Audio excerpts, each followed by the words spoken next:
Harus diakui salut sekali dengan tim kuasa hukum Saka Tatal yang mengajukan peninjauan kembali PK kemarin.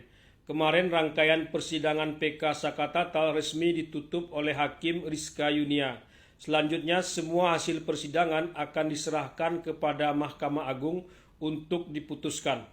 Entahlah berapa lama waktu yang dibutuhkan oleh hakim di Mahkamah Agung memutuskan sidang PK Saka Tatal tersebut. Mestinya karena kasus ini menyita perhatian publik yang sangat luas, bisa lebih cepat dari kasus-kasus lainnya. Mengingat konon tunggakan kasus di Mahkamah Agung pun juga tidak sedikit.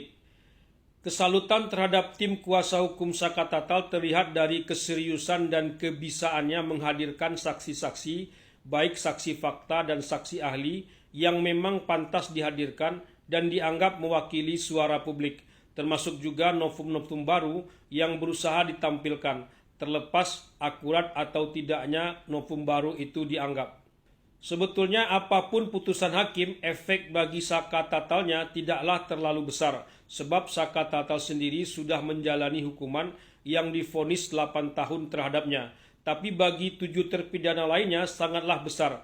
Ada yang beranggapan bahwa kalau PK Saka Tatal diterima, maka otomatis 7 terpidana lainnya harus segera dibebaskan. Tapi segera menyegera ini dalam hukum kita tidaklah semudah seperti yang dikatakan. Apalagi kalau menyangkut orang kecil.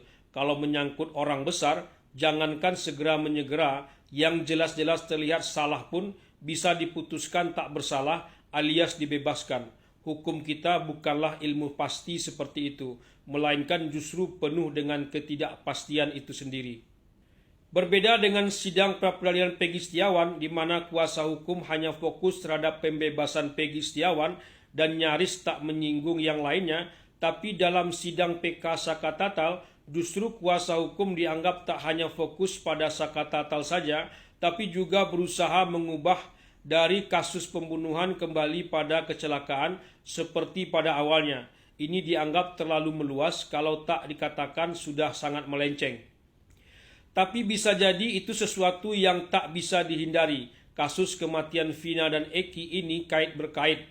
Kait-berkaitnya secara kacau balau pula. Saka Tatal lebih dulu disidangkan, padahal dia anak di bawah umur. Dia bukan pula pelaku utama. Kalau dilihat dari kronologis sebelumnya, bukan pelaku utama tapi sudah divonis lebih dulu. Apa tidak kacau? Saka Tatal tidak berada pada lokasi kejadian pada saat kematian Vina dan Eki itu.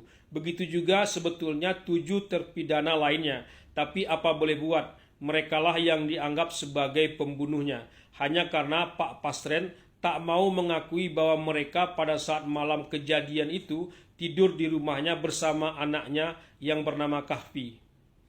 Alih-alih membuktikan bahwa Saka Tatal tak berada di lokasi kejadian pada malam itu, sidang peninjauan kembali PK dianggap melebar bahwa kejadian bukanlah pembunuhan melainkan kecelakaan, karena memang begitulah yang terjadi pada awalnya.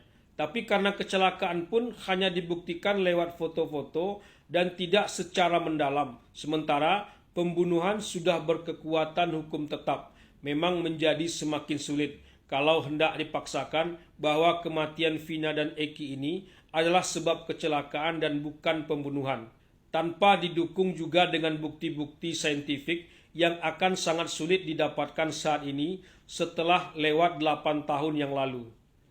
Tapi yang pasti, kalaupun kematian Vina dan Eki itu karena pembunuhan, bisa dipastikan bahwa 8 terpidana termasuk para DPO, mau fiktif ataupun tidak, mereka bukanlah pembunuhnya. Tidak ada satupun bukti yang saintifik yang bisa mengarahkan bahwa merekalah pelaku pembunuhan itu, kecuali hanya kesaksian-kesaksian yang saat ini tak bisa lagi dipakai atau dipercaya satu sama lainnya.